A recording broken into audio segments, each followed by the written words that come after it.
মলহাট যুৱ সংঘৰ উদ্যোগত আমি বহু কেইবছৰ ধৰি যে ড্ৰাগছ বিৰোধিতা চোৰ ডকাইতৰ বিৰোধিতা আমি কৰি আছোঁ সকলোৱে। আজি আৰু আমাৰ গাঁৱত এজন ল'ৰাই হাতৰ লুটা ধৰাত পেলাইছোঁ, সোণা আৰু আংঠি চুৰ কৰিছে। তাক আমি এতিয়া ধৰি পেলাই আমি গাঁৱৰ ল'ৰা নহয়, ল'ৰাজন বেলেগৰ ল'ৰা, আমাৰ এটা থাকে আৰু আইঘাটৰ ঘৰত, তাক এতিয়া আমি প্ৰশাসনক গতাই দিব বিচাৰিছোঁ। আৰু গাঁৱত সোণ মোটামুটি আঙুঠি দুটা নিছে, ৰূপাৰ পায়াল দুডাল, চেইন দুডাল লোৱা বুলি গম পাওঁ। আৰু আমি তাত ড্ৰাগছৰ কৰে, বেজী মাৰে, খায়ো।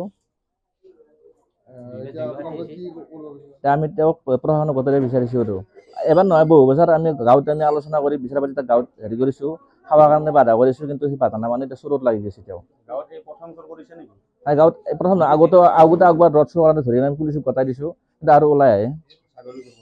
ছাগলী চোৱালি কৰাটো শুনা পাইছিলোঁ, হাতলৈ ধৰাত পেলাব নাই, কিন্তু আজি সোণাটো চোৰ কৰাটো। আজি মই আমাৰ মলহট যুৱ সংঘৰ লগতে আমাৰ মহিলাখিনি, আজি আমাৰ মলহট যুৱ সংঘৰ আমাৰ কমিটি আজি বহু বছৰৰ পৰা আমাৰ যি ড্ৰাগছ আমাৰ গাঁৱত খাই আছে ল'ৰাখিনিয়ে, সেই ল'ৰাখিনি বহু বছৰ ধৰি আমাৰ এই মলহট যুৱ সংঘৰ আমাৰ যিখিনি কমিটি আছে, সেই কমিটিয়ে বিচাৰ বিবেচনা সদায় কৰি আহি আছে।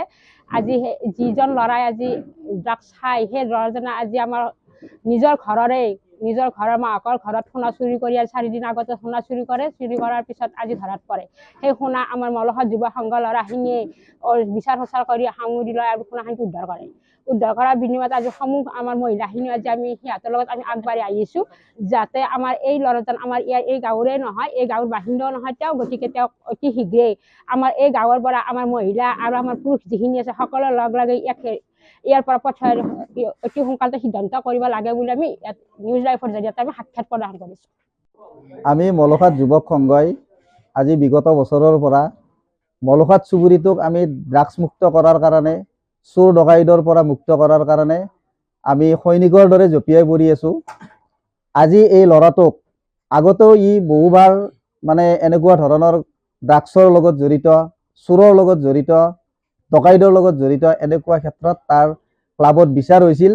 বিচাৰৰ পিছত তেওঁক 2বাৰ 3বাৰ ৱাৰ্ণিং দিয়া গৈছিল। তাৰপিছত আমি তেওঁক প্ৰশাসনক গতাই দিছিলোঁ, কিন্তু প্ৰশাসনৰ আইনী ব্যৱস্থাৰ সুৰুঙাটো কমজুৰিৰ কাৰণে তেওঁ আইনী ব্যৱস্থাৰ পৰা ওলাই আহে কম দিনৰ ভিতৰত।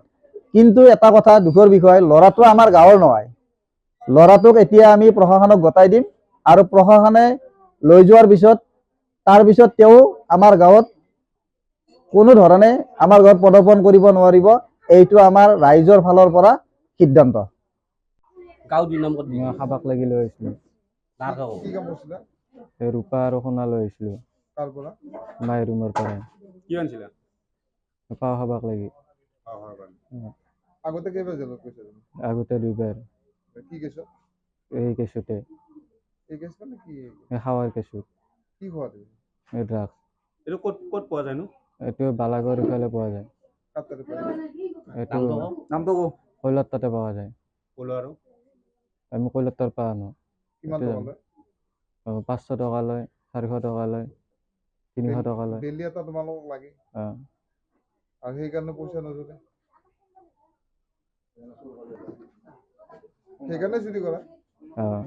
কিন্তু আমাৰ তাত ৰেগুলাৰ পইচা ক'ত পাম, সেইকাৰণে চুৰি কৰিব লগা হয়। চুৰি কৰিব লগা বাধ্য হৈ গৈছে।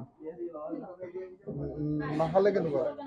নাখালে গা চা ভাল নালাগে, দুৰ্বল হৈ যায়, একো কৰিবৰ মন নাযায়, বিচনাত পৰি থাকিব লাগে। বালাগড় কৰ পৰা আনা? বালাগড় কৈলা।